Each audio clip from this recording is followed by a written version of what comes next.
Joining me today, my friend Will Perdue. Of course, if you have followed Vanderbilt for a long time or even a short time, you know him as one of the all-time greats in basketball program history. Of course, played with the Bulls, now does a ton of radio work. Will and I had grand plans, which we hatched back in November to do a lot more work together, and then Will's life got busy, and I had the little matter of heart surgery, and life went many different directions, but we have put our heads back together and are rededicating ourselves to doing this. And Will, great to have you back. Thrilled to have you on today, and I know our audience will be very eager to hear your thoughts on the topics we'll discuss today. Well, I'm looking forward to it. First and foremost, as you and I discussed prior to this, you updated me on your situation and everything's going well. So I think everybody is pleased and happy about that. I had a buddy of mine who I'm actually going to sit down with. We've been trying to catch up for the last couple of weeks. He had a term that he threw in the email that he threw to me. He said, I unfortunately jumped on Mr. Toad's wild ride and have been trying to catch up ever since. So Yeah. I don't think it's just us that have gotten lost in life's daily activities. It's just, it just seems like there's always something pulling us in different directions. We just need to get our priorities straight.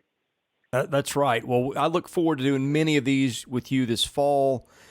And speaking of priorities and busyness, lots going on at Vanderbilt. I saw a picture today where they've started to dig out the end zone, I guess, to deal with some sewer lines and some things there. So may not be buildings going up, but it seems like some work has started over there. We've talked about Vandy United. I'm sure they're still raising money for that. And in the meantime, there's lots of other topics coming up. NIL, transfer portal. We're going to get to those two things later. But in terms of Vanderbilt and construction, progress, changing of the culture with athletics, all things like that, I think we last did one of these about 5 months ago. What are your thoughts on the state of where everything is with that now? Well, Chris, I think they're obviously making progress with a couple things, and I'll be somewhat general, but we'll talk about, what I know and how I feel about it. And I think that, with Vandy United, I think the thought is necessary. The goal is obviously needed. The one thing that we have to understand, and, I've been somewhat critical at times, and, as I've had the opportunity to kind of sit back and think about it, the amount of money that this athletic department needs to raise to get this stuff done is enormous. We're not just talking about millions of dollars, but we're talking about hundreds of millions of dollars. And I think that, just to say this, it's unfortunate that it got to this point, that the facilities have reached this, I don't want to say archaic level, because there is some history involved, but, we're obviously behind the eight ball. So, with what Candace Lee is trying to accomplish and the fact that she's basically been handed, I don't know the best way to put it, but it's just, she was not put in the best situation. They're making progress, and I say the best thing to say is they're making baby steps. They are raising money. We are in a society now of instant gratification. When you announce that, Vandy United needs $300 million, you're like, oh, you should probably be able to raise that in 7 to 10 days. I think that a lot of former students, fans, student athletes, they are getting those that are willing to step up and, donate immediately. I think maybe it's not going as smooth as they thought it might, but they are making progress. And, and I do want to give the school credit. for chipping in and starting this whole fund.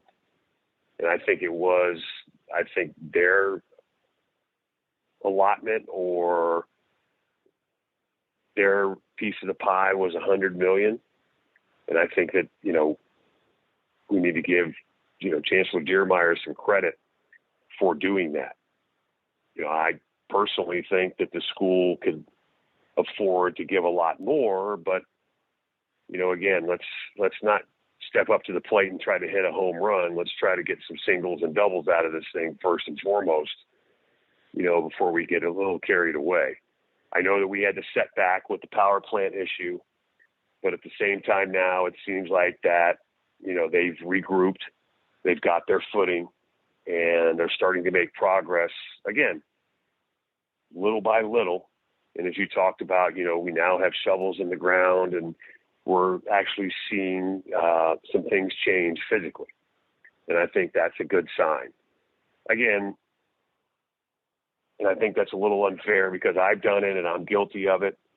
But to sit here and talk about the progress that's being made at Georgia or Alabama or LSU or basically any other, SEC school is unfair. But at the same time, this is the conference that we're in. These are the teams that we're competing against. I don't want people to get, upset, but I'll use the term, it's an arms race. And we have to find ways to be able to compete with these teams, not only on the field and in the gym and on the diamond, but in the same way be able to consistently compete with these other schools financially.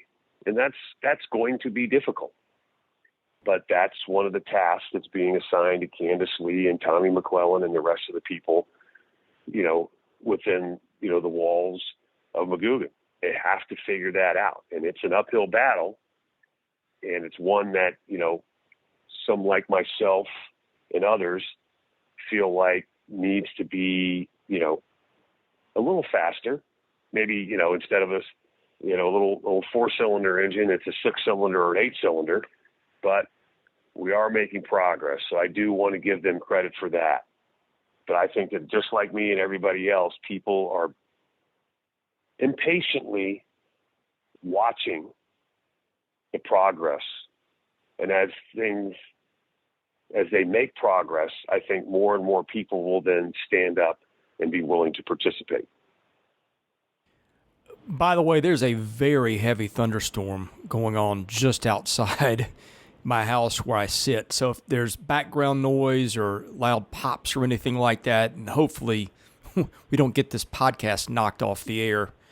But I hope not. But also where I live in Chicago, I'm right across the street from the fire department, and they just went out on a call. So I'm not sure if the people listening heard that as well. I did not, but just if people hear it, it's not your sound. It's on my end. But anyway, we're going to spend most of today, Will, talking football and futures there and all the topics people want to know about. But I got to ask you, with baseball, there's been a little bit of a freaking out among the fan base.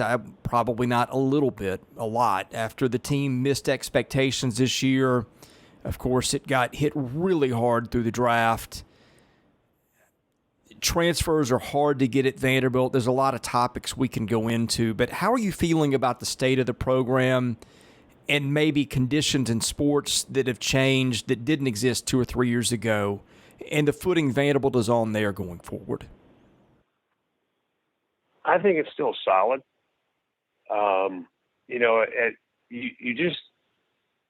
You kind of knew at some point they had to have a down year, right? When you start doing the numbers and you think about the success that they've had and the continued upward trend of the program, you're like, at some point they're going to slip or they're going to miss a step or they're going to trip up or something's got to happen, right? I mean, it did. I mean, it was disappointing. It was unexpected. I think that, and again, kind of like what I was talking about before relating to the athletic department as a whole, I think the one thing that we can all agree upon with Coach Corbin is we've taken baseball for granted. I think that, and that's difficult to say because you're like, well, what do you mean? You're like, well, you just expect them to compete for the SEC title every year. You expect them to make the NCAA tournament, and you expect them to go to the College World Series. That's a given, right? And then all of a sudden that doesn't happen, and it makes you sit up and be like, hey, wait a minute. What just happened? What's going on? I mean, are alarms going off? Should we be concerned? Is this the end of the ride? So I know, Coach has taken some heat. I know people have been disappointed, but it's one of the things that I've learned as I've gotten older. Everything's not always going to go as planned. And this is technically, you could say, something different, new for Coach Corbin, but they obviously had a lot of adversity that past season. So how do they respond? How do they come out this year? What are the expectations going to be? And, what can you do with the current roster that he's going to have? And you start to ask yourself, as school gets ready to start and the athletes start getting back on campus, I'm sure that he's talked to these guys and he's asked them, about reassess what it is that you want when you step on campus, not only from an education standpoint, but an athletic standpoint, because, this is the team, the organization that people look at. They're setting that standard, as you talked about with, what Coach Lea has been able to do, with football and slowly changing the culture. Everybody out there is constantly looking at baseball and Coach Corbin as, the gold standard, what we're trying to accomplish. So when he falters, sometimes you wonder if there's a little bit of a trickle-down effect. But I think that, the big question is everybody's waiting to see how they respond. I'm going to ask you a similar question with football. Let's not get into NIL and the portal and all that right now because we're going to in just a few minutes. But how are you feeling about the state of the football program right now? I know everybody knows there's a huge rebuild, but I think you can see progress in recruiting. I know that you're very confident in Clark Lea's ability to do the job. What's your assessment of where they are heading into fall camp as a program? Well, first of all, let me say this. I think that the one thing we have to continue to accept, and this is the hard part, again, as a former athlete, from Vanderbilt, this is where the patience comes in. And again, I was talking about our, instant gratification society, and I've gotten caught up in that as well. And I've been critical of the athletic department at times. I think that the direction they're headed is obviously the right direction. As you mentioned in the open, we wanted to talk about the culture. I think that he has changed that fairly quickly. Now, they've lost some talented players to the portal, but at the same time, that's not necessarily such a bad thing. There may be some players that when Clark Lea stepped up and talked about accountability and what he wants to do with this program, they may have just stepped back and said, oh, that's not me. And that's okay. But I think that, they're going in the right direction. I think we can honestly say this is a 4-year plan. And when I say 4 years, I don't mean, hey, by year 4, we're going to be back into the, bowl season. I think by year 4, you're now as a fan, you're now as a member of the athletic department, feel comfortable and confident that now this is where we want to be. This is now the year where we really see significant change. Freshmen have matured into sophomores. Sophomores have matured into juniors. The talent pool that they're picking from is so much better. They have depth. And now they can say that we're ready to compete. And when we say compete, we're not necessarily talking about going 6-6 and, making a mid-level bowl. We're talking about now, not saying it's going to happen, but you're now in a position to where if things go right, and there's a lot of luck involved, timing's key, that all of a sudden you're 8-4. But 6-6 is the baseline, I think, at that point. And anything above that then is fulfilling expectations, not gravy. And I think that's what Clark Lea is working on establishing. I think that that's what he's continuing to try to get people to believe in. His message has stayed the same.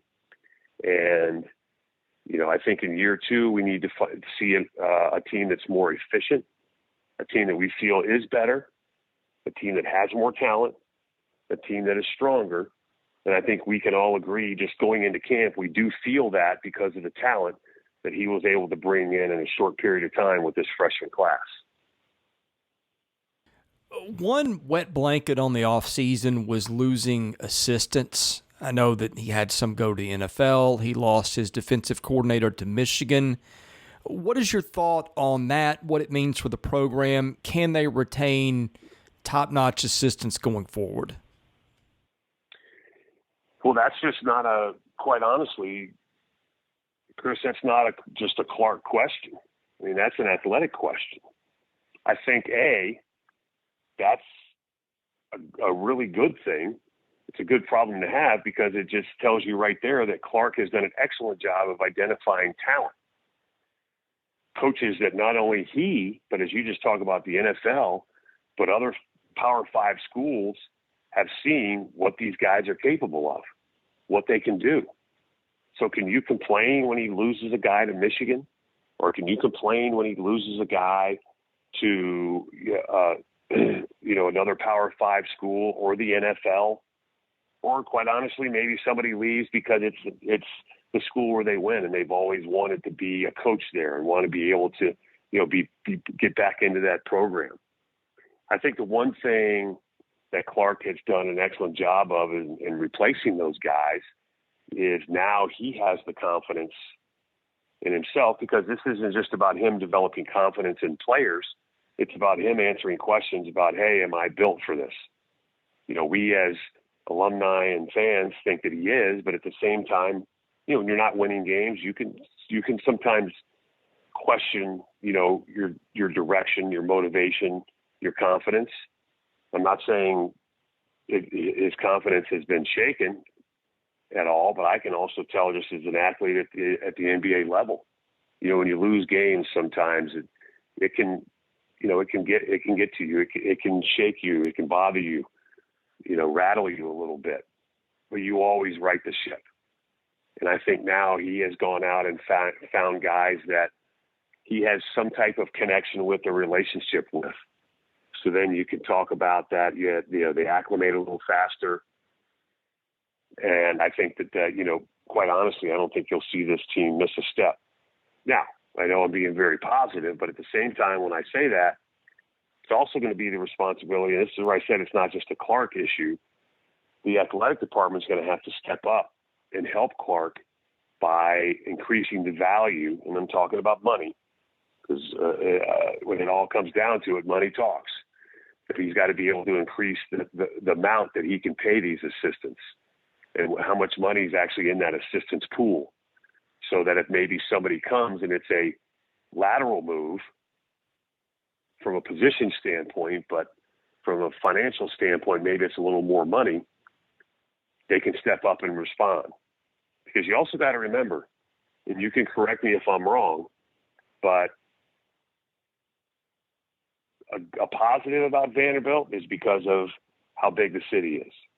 Maybe a negative about Vanderbilt is because it is in Nashville. It's one of the largest growing cities in the country right now, but just the cost of everything is so much more than it would be in Athens or Baton Rouge or basically any other school in the SEC. So I'm not saying that you're overpaying for coaches, but you got to realize that a dollar goes a lot farther in some of these other small towns than it does in Nashville. And that's where they have to be able to respond to that and provide that bigger dollar for the assistant coaches pool to help Clark be able to retain these guys. Yeah, on a side note, they'd be not doing their due diligence if that comes up, if they don't mention no state income tax here, which probably helps offset that somewhat, though not certainly all the way. But another question kind of in that vein, the recruiting the first year, according to most of the services, was very good for Vanderbilt. Now still at the bottom of the league, but I maintain there's a big difference between being way at the bottom and close to the bottom. Vanderbilt has operated close to the bottom before with teams that ended up having some success. But then you introduce the transfer market into this as a bigger player. Do you think he's got the right recruiting philosophy as it relates to how they're going to have to assemble a team within the coming future? I think so, and that's why I'll kind of go back to the 4-year plan, because I think when it comes down to it, and we'll get into this with the transfer portal in a minute, I think you have to take the approach that when you're recruiting a guy, you're looking at a guy and you're asking the question, okay, where is this guy going to be in 3 years?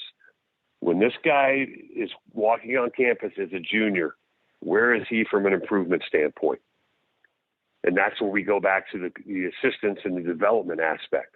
Because as good as Clark is, he's only going to be as good as his assistants are, because those are the guys you develop the relationships with. I remember when I was there, and this hasn't changed. The process has changed, but those are the guys, the assistants are the ones you spend the most time with. The position coaches are the ones that, you build that relationship with. So that's where the retention comes in, right?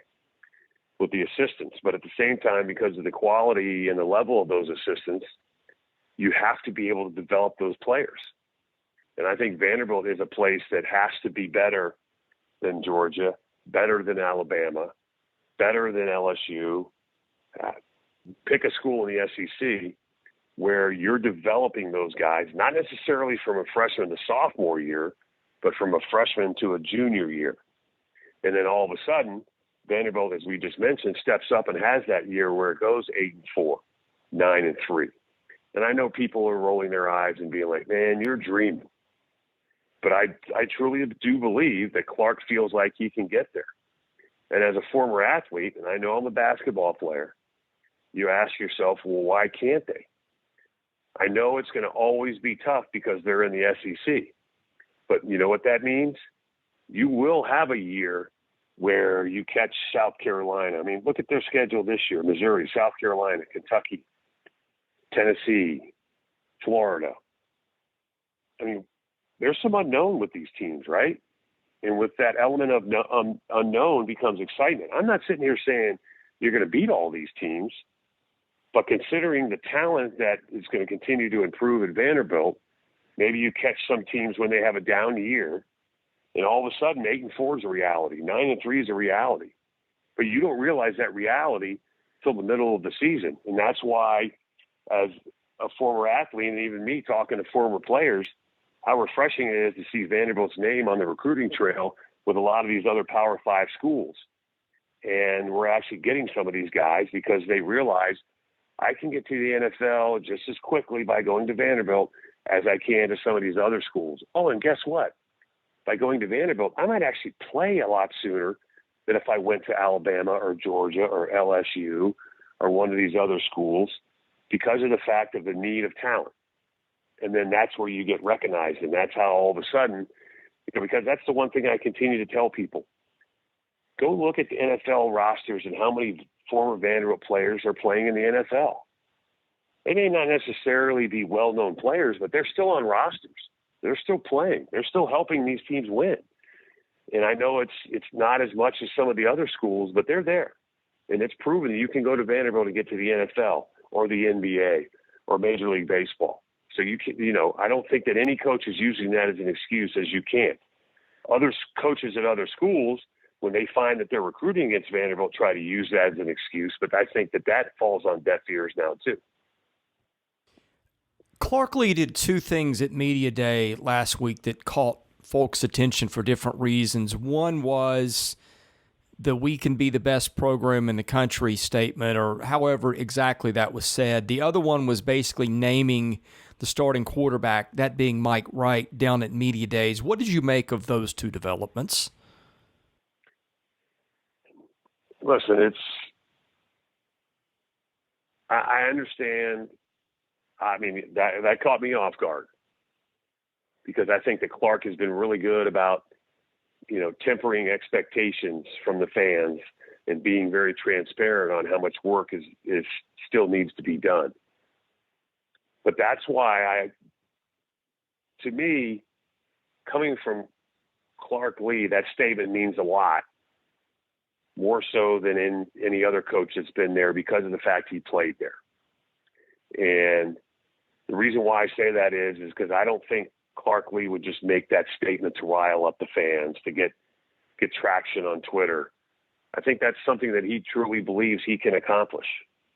Now, is that lofty? Yeah. But I think that's one of the reasons why Clark Lea is the right guy for the job, because I feel like he truly believes that. And if he's given the right tools and help, that he'll be on that path.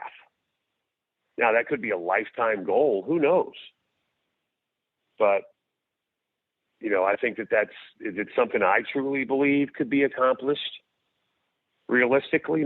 Probably not, because of the fact of who you have to compete against every year in the SEC. Maybe if they were in a different conference, I might jump on board and be like, hey, with the right timing and how things fall, possibly. But listen, that's a long time down the road, so we'll just have to wait and see. But I love the fact that he's made that statement, because now we can hold him to that. And I think that's what he wants. That's what he expects. A lot of coaches are afraid to make that type of statement, because then once you make it, you can be held to it and be accountable. And I think that's the one thing that Clark Lea is not afraid of.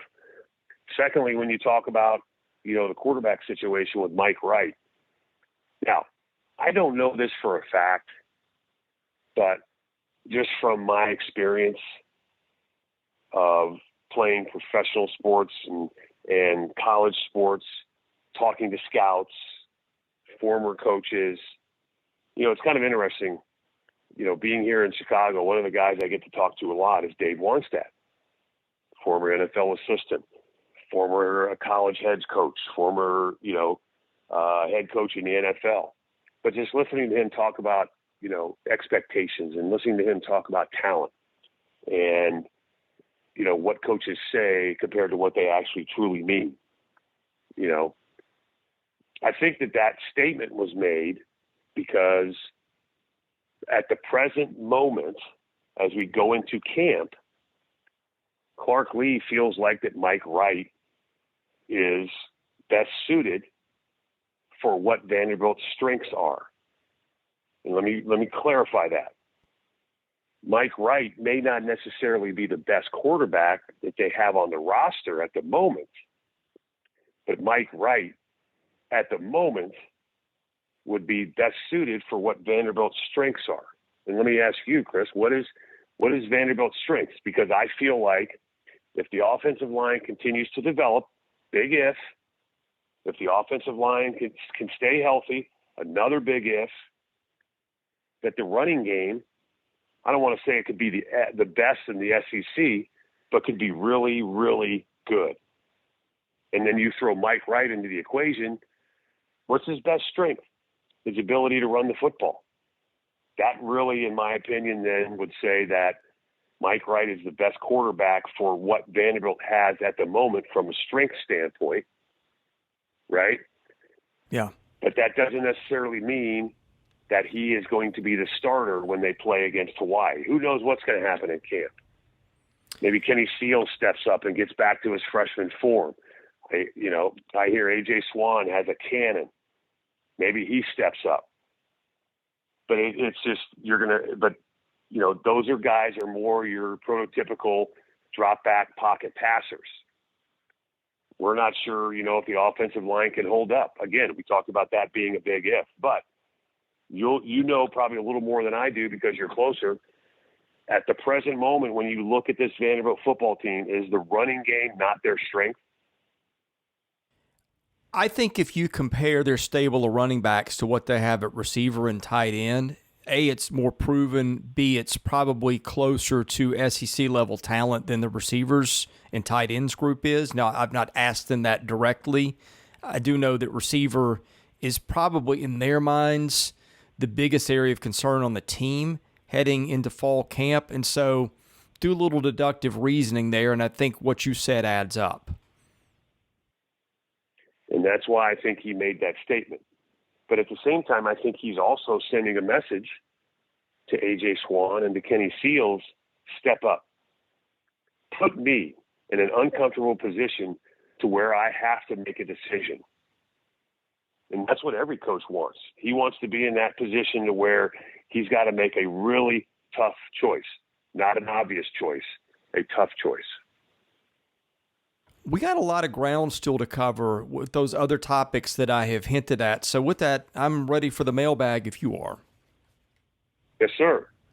All right. Today's mailbag is sponsored by Sutherland & Belk, a family-owned injury law firm. If you or a loved one has been hurt in an accident, give Taylor or Russell a call. That number 615-846-6200. See what your rights are and if they can help. Believe22 says the last time you spoke with Chris, you mentioned trying to influence the administration to better focus on athletics. How is that going? Does the Vandy United work represent significant improvement in your mind, and if not, why? We have to kind of let this Vandy United play out a little bit before I can use the word significant. I will sit here and say it is an improvement. No ifs, ands, or buts about it. So I think that that's the best way to answer that question at the moment. Significant, to be determined. Improvement, absolutely. And the second part of that question, I do believe that with Deermeyer at the helm, there is more focus on athletics. I feel like that, and I don't know this for a fact. This is just from previous history. You know, and when I say previous history, I mean previous chancellors got significant pushback from the academic side when they tried to make athletics more important, more significant. And I don't know if he's getting that type of pushback, but I do know that is that, you know, he is stepping forward. I think that they are making changes, again, slower than I would hope, but right now, you know, what they're showing is improvement. I would love to be jumping up and down and beating the drum and say that, you know, this is exactly what we had hoped for and this is exactly what needs to happen. But I feel like that we're going in the right direction. You know, unfortunately, it's like trying to take an 18-wheeler and do a U-turn. It's going to take a lot of backing up and going forward. You know, it's not like it's just a little Volkswagen and they can just whip it around and change direction immediately. So, you know, people that are listening may be like, well, you're not as critical or your expectations are as high as they normally are. I mean, let's just say that I've tried to look at the broader picture and I feel like that they are making some improvements. Things have gotten better, but I would like to see the speed of these improvements to increase. And I feel like that it's the necessity to continue going in this direction for things to continue to get better. And I'm trying not to put the cart in front of the horse. Yeah, I like your answer to that one. I think that's very appropriate. Vandy Fan 96 asks, if you're involved and or allowed to speak on it at this point, could you talk about what you know about the Anchor Collective? You and I did not speak about this pre-podcast. I believe it's Jason Burns, a former football player, if I've got that correct, that is leading Vanderbilt's collective, or I don't know if he's leading it, but he is, I think, expressed interest at least in heading one up. I don't have any idea where any of that is. That probably really needs to be a future podcast here. But, Will, what do you know about any of that? Yeah, I'm in the same boat as you, Chris. I really don't know a lot about that. You know, quite honestly, I can't give a good educated answer. I don't want to mention or say anything about hearsay. I definitely don't want to make anything up, or basically say anything about something I really have no knowledge of, quite honestly. I think that's the only thing I can say is that, to my understanding, and again, I just said, okay, I'm not going to do this, but I'll just say, according to what I've heard from others, that is in the infancy stages. And that's really the most I can say about it without really just going way off base and just winging it. And I don't think that's, the right way to do it. Yeah, fair enough. VUNGA says, what are your feelings towards the NIL, the possibility of players forming unions, and the unlimited transfer portal? Do you think it will destroy college athletics because the have-nots will have less and the haves will have more? I don't think it's going to destroy college athletics, but I think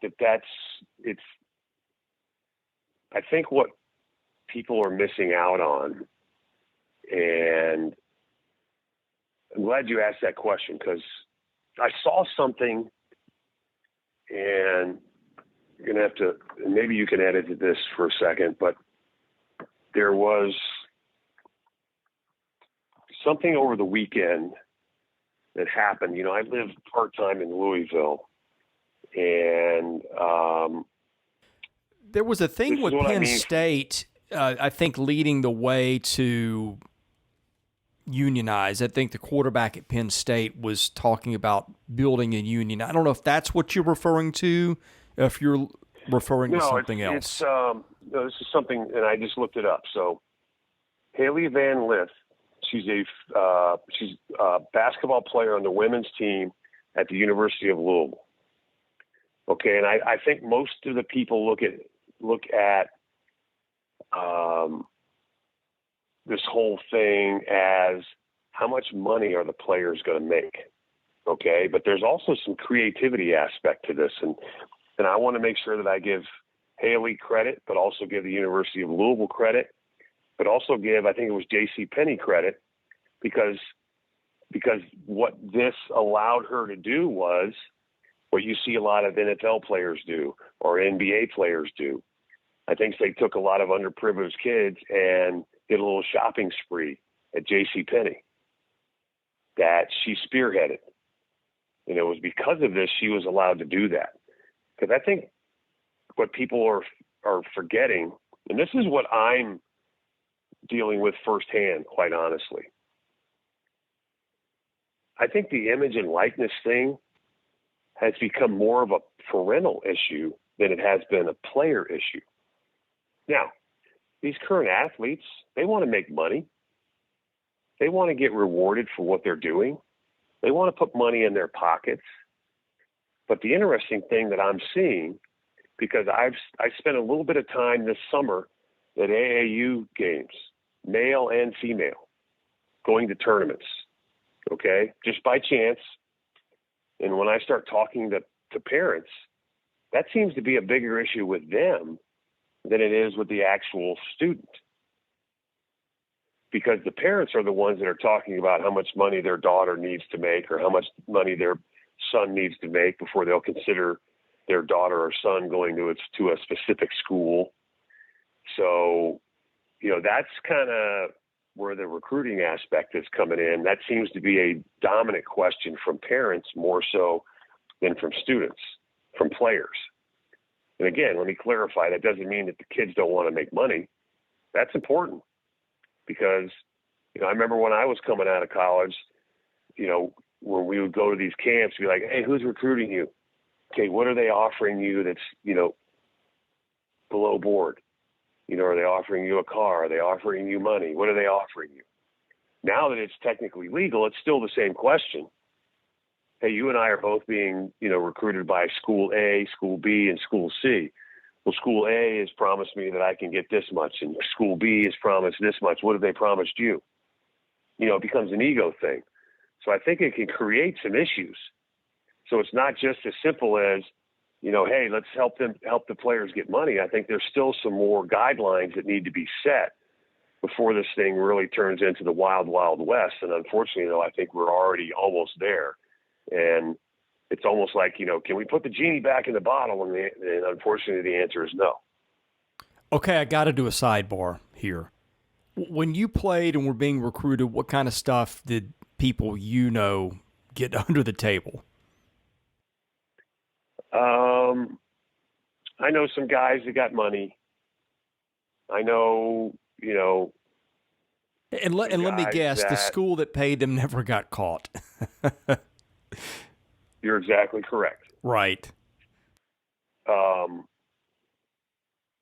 I know guys that now I can honestly say I never knew anybody that actually received a car.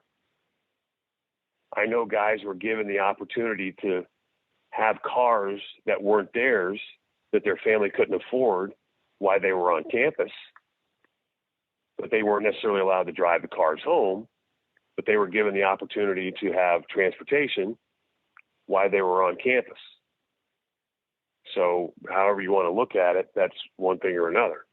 But it's just, there was plenty of illegal things going on.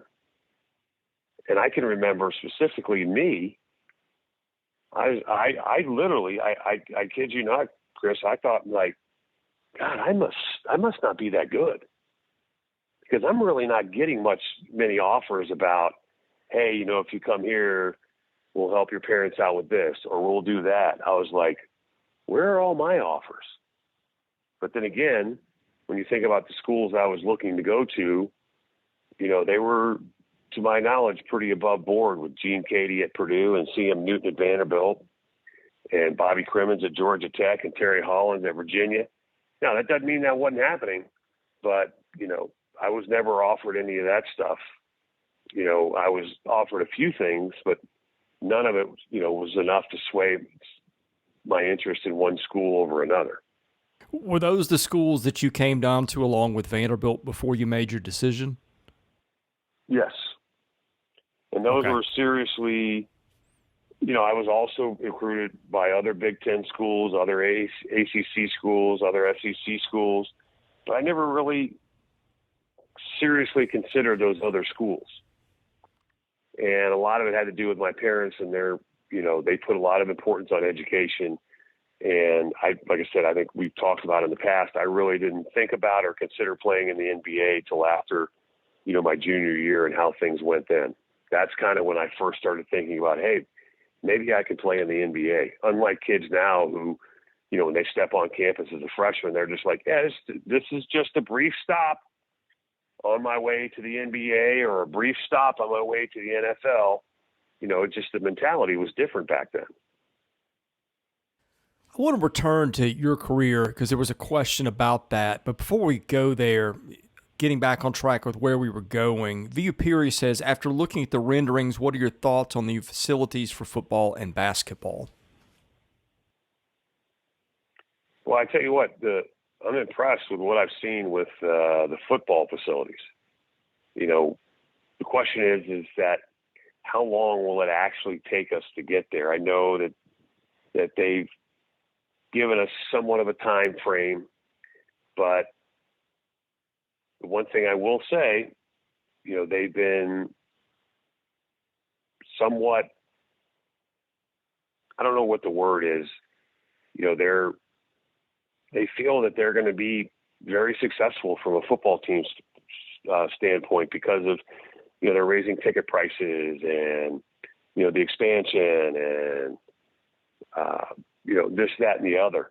But let's also remember, to be able to complete that goal, they got to put a winning product on the field, and they got to win more games as a basketball program, to be able to help with that process of generating donations and building up, Vandy United. So there's some pressure there, not only on Clark as he, continues to turn around the football program, but also, on Jerry Stackhouse to continue to recruit and, be competitive in the SEC and, put a product on the floor that they feel confident can make the NCAA tournament. So there's still some work to be done, but, I like the positive thinking. I like, where we're going with this because, again, I don't think we have a choice. I know a lot of people are talking about, well, the SEC is considering, removing Vanderbilt or trying to get rid of Vanderbilt. No, they're I don't not. agree with that. No, they're not. But at the same time, whether you like it or not, Vanderbilt has to do whatever is necessary within the rules at the present moment to keep up with the Joneses. And the Joneses are every other team within the SEC. And that's the responsibility of the athletic department to figure out how to get that done. J2M asks you, if you donated to the school tomorrow, would you now be able to tell them where you would like that money spent, and would they listen? Well, my understanding is the answer to that question is yes. And I would think because of the number of complaints regarding that exact issue that they would listen and the money would go exactly where you want it to go. Because at this point, I don't think they're in a position where they can tell you, no, you can't tell us where to put the money. I think they're in a position right now where they're like, yes, thank you so much for your donation. It will go exactly where you want it to go. Okay, Go Doors 94. What would you consider a successful football season this season? Let's see here. So we're talking about 12 games. I think brutal schedule, by the way. Number 5 strength of schedule in the country, according to Phil Steele. Right. So listen, I think, and I'll go through this real quickly. I think Miami is a toss-up. I feel like we should beat Elon. I think Wake Forest is a toss-up. I feel like going into that game, Wake Forest will be favored. But to me, this could be that early game that they jump up and surprise somebody because of of what they can accomplish in camp. They gotta hit the ground running. There's no ifs, ands, or buts. I think Northern Illinois should be a win, and then that's where it gets really ugly because then Alabama, Ole Miss, Georgia. I think let's not even talk about those three and move on, and let's say, hey, Missouri, South Carolina, Kentucky, Florida, and Tennessee. I think that when you look at all this, if we can somehow figure out some way with Missouri, South Carolina, of those last 5 games, maybe win 2. But you got to be healthy. And that's one of the biggest problems with, Vanderbilt. There's always been a lack of depth, and you get that late in the season, you're putting together a team with Band-Aids and duct tape, right? So as they continue to recruit better, that won't necessarily be a problem. But if they can stay healthy, I think winning 2 of those last 5 games is a realistic expectation. So then when you look at that,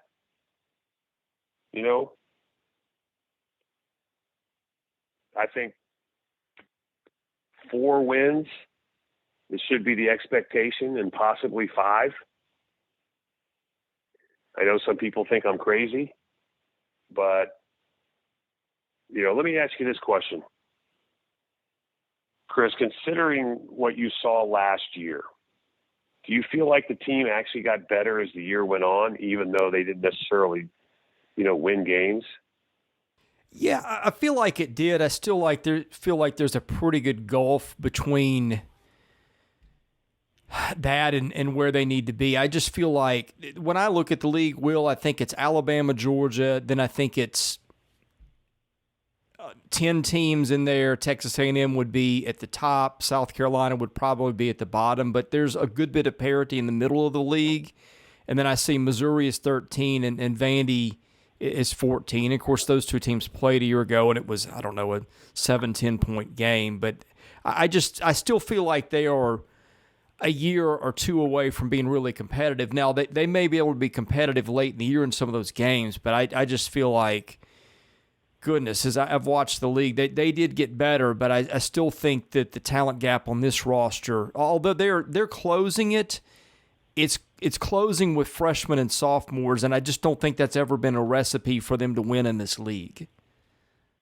Oh, no, I mean, you could talk to every coach in the SEC, ACC, any Power 5 conference. If you're leaning on freshmen and sophomores, you are struggling to win games. There's no question about that. But it's a big if, as I talked about in the beginning with the running program, if the offensive line continues to develop, if the offensive line can stay healthy, if all of a sudden you're not having to take the left guard and move him to right tackle and move the right tackle to left tackle. And, again, all of a sudden, Clark's pulling out Band-Aids and duct tape and trying to put guys in, or you got to take somebody from the defensive line and put them on the offensive line. I mean, just having to do some wacky stuff because of injuries. Who knows? I mean, I know it's being optimistic. Do I think they're going to win 5 games? No. Do I think it's a possibility? It's a possibility, but it's also a possibility of me winning the lottery when I buy a ticket. Right. So what are the chances of that actually happening? Got to buy the ticket first. Right. So, a lot of things would have to go right for that to happen. And quite honestly, you'd have to be facing one of those teams that they're depleted because of injury. And that's part of the equation of some things you can't control going in your favor. Quarterback gets hurt, running back gets hurt. On the other team, one of their best players goes down. It's unfortunate, but that's just what you deal with, right? So asking all that to happen, it's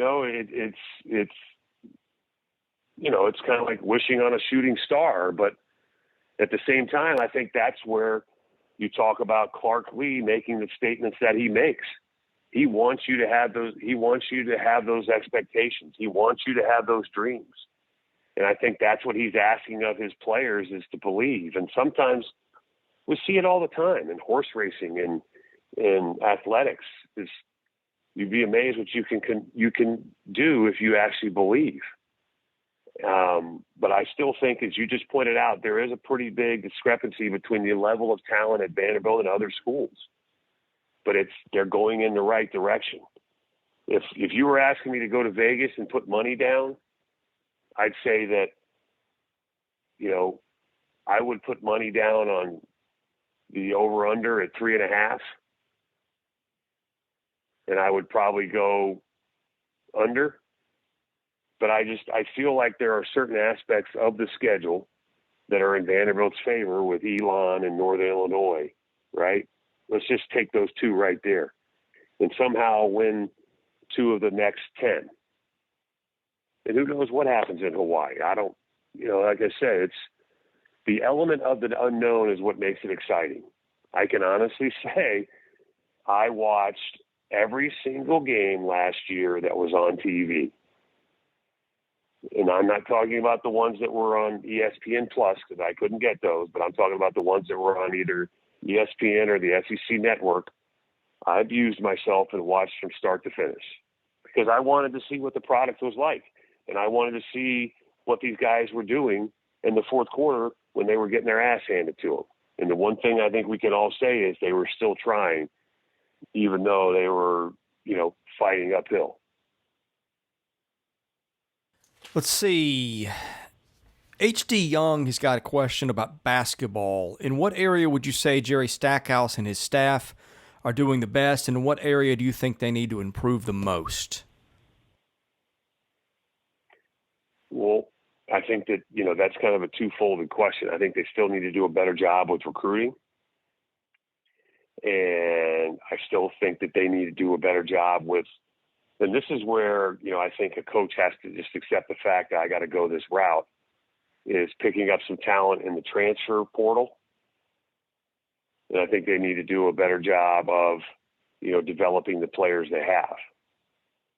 But I do think that the talent that they are recruiting is getting better, but I still think it needs to take another step forward. And I think that, they are developing guys, but I was kind of, it's kind of like with football and the university as a whole. I think that it should be a little quicker as far as basketball goes, because now you're dealing with 14 players, to 70 or 80. Ann Arbordor says, tell us your favorite CM Newton story that maybe shows a side to CM that fans may not have seen.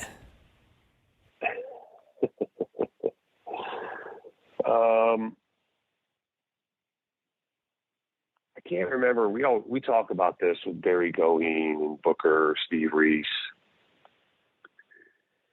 It was a game where he blew his top. And the one thing that CM Newton rarely did, and I'm not really sure, I don't have a specific example of him using foul language. He used words in a foul way, but it wasn't foul language to get his point across. But there was a game, it was either Alabama or Auburn maybe, this was when I was younger, where he just exploded at halftime and said some things that really caught us all off guard. And again, he wasn't dropping F-bombs or anything like that, just using certain words that caught your attention to be like, holy cow, he's really pissed. And that was quite he did it 99.9% of the time. He did an incredible job of controlling his emotions. And it's just one of those stories where, he really got everybody's attention. And that didn't happen often. But that was one of the things that made, for me, playing for CM so enjoyable, because he knew how to get to you with kindness, with accountability, with responsibility. He wasn't necessarily the type of guy that would dress players down and tell them how bad they were and things of that nature. He did a nice job of getting his point across, but doing it that where when you walked out of the room, excuse my language, you just didn't feel like a total piece of shit and had no value whatsoever. You actually felt like, okay, I understand, I let you down, but it won't happen again, because he did an excellent job of motivating you and building you up. Okay, last one, and this one comes from Willie 210. What player did you enjoy playing against the most in college because he brought out the best in you?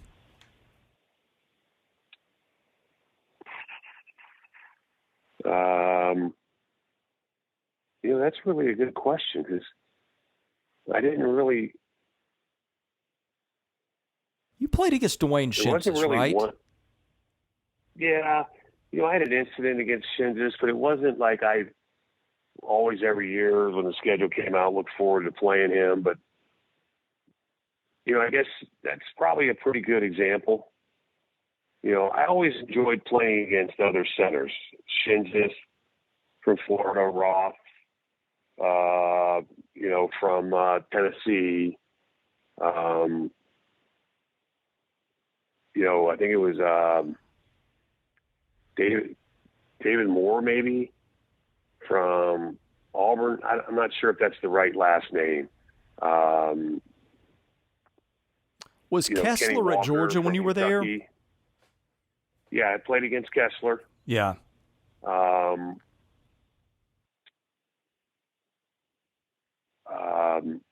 I enjoyed, it's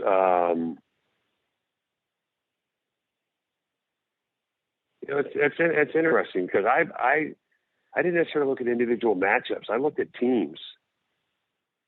I enjoyed playing against J.R. Reed that year. We beat North Carolina, and Dean Garrett against Indiana. I kind of got more. I really enjoyed. I played against the Russian team every year, in our preseason games. But I was more attuned to the team we were playing.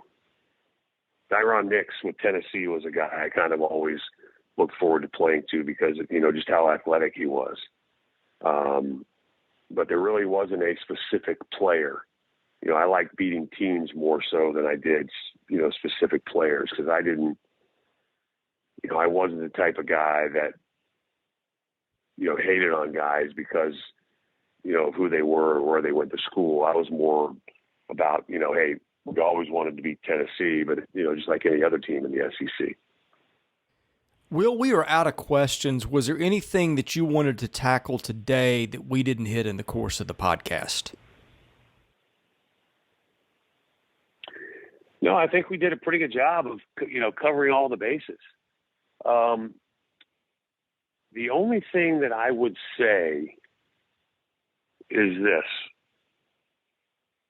With them, let me make sure I get this correct, because I've followed this now the last 2 days on Twitter and been looking into it as far as guys talking about, it looks like, and it may have already happened, but I just want to be clear here, Chris, that the transfer portal is basically going to become, for lack of a better word, unlimited. That's correct? The way that I read it too, yes. So I actually feel like that, quite honestly, in my opinion, truly benefits Vanderbilt quite a bit, because I think as players get smarter, and I don't necessarily mean more intelligent, and I'm not calling them dumb, I'm just saying when players start to figure it out, when they get recruited, right, and they sign with somebody and they go to that school and they don't play, and they're like, I'm out of here. I should be playing. I'm better than, the guys that played ahead of me. And then a couple schools bite and they transfer, and all of a sudden they don't play again, or don't play as much as they think they should. When they go back into that transfer portal the second time, I think that they're going to be a little smarter, a little more educated about, hey, maybe I'm not as good as I think I was, or maybe I'm a little ignorant. Maybe I need to think more about going someplace where I feel like I can really play, I can really contribute. Let's not think so much about the NBA right now. Let's think about actually playing in college and getting an education. And then people are like, okay, well, what you're doing is you're taking lesser talent. Not necessarily. Because there's a lot of really good players that don't make it at schools for one reason or another. It's the system. They clash with the coach. They don't get along with the other players. Who knows what it is? But then all of a sudden they transfer and they take off. It's like they're on a rocket ship to the moon for some reason. You're like, why couldn't he do that at this school or that school? And because something just clicks. And I think that that's where, you and I talk about, it's, you got to be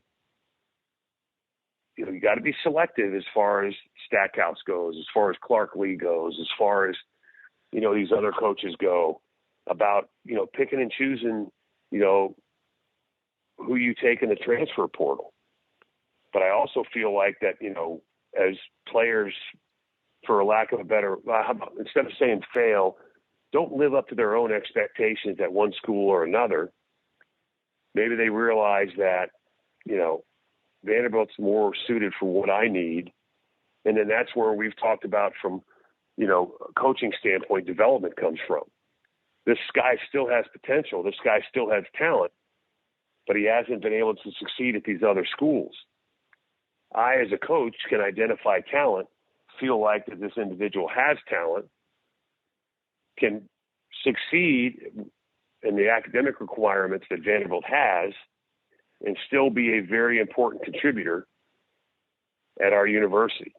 Just because you go to the transfer portal as a coach doesn't necessarily mean that you're looking for, the only thing I'm taking is a starter. If I'm going to the transfer portal, the kid has to be a starter. You can still find valuable pieces in a transfer portal that's not a starter, but a guy that comes off the bench and helps you win games. And that's where I think that if that is the case, and this does come to fruition, and you can continue to go in the transfer portal as many times as you want, Vanderbilt is a school, or schools like Vanderbilt can really really succeed and take advantage of that. Will, I've appreciated you coming on. It's been a lot of fun. Really looking forward to getting to football season. Hopefully we can do several of these. I know you keep a keen eye on all the programs. Anyway, thank you so much for joining us today, and look forward to next time, whenever that might be. Well, I appreciate it, Chris. I mean, listen, anybody knows that I have a passion for Vanderbilt. I think that I was very fortunate to win, 4 championships, in my time in the NBA, but it's just the relationships that I developed, what I learned at Vanderbilt, that means a lot to me. And I'm always, I know a lot of people will say I am critical of Vanderbilt. I am. My expectations of that university and the athletic department are higher than most. And I feel like I continue to hold them to those expectations. And some may see that as unrealistic. And at times I may be critical, but I think that they can, much like Clark Lea said, reach those expectations. But I think that it's, I've had to adjust my time frame to get there. But time will tell. But as you just mentioned, I am excited about the football season. I am looking forward to watching it. And I'm sure I'll watch some of these games with one eye closed and one eye open. But I feel like the football team's headed in the right direction. And to me, this is also a very important year for men's basketball and Jerry Stackhouse. So, there's a lot to look forward to. There's a lot of question marks, but there's always the element of the unknown. I like the expression of watching the football season with one eye open and one eye closed. I've never heard anybody say that, but I think that's the most appropriate thing maybe that's ever been said about watching Vanderbilt football. So, and we'll see. All right, Will, we'll catch you again soon. All right, Chris, I appreciate it. Thank you.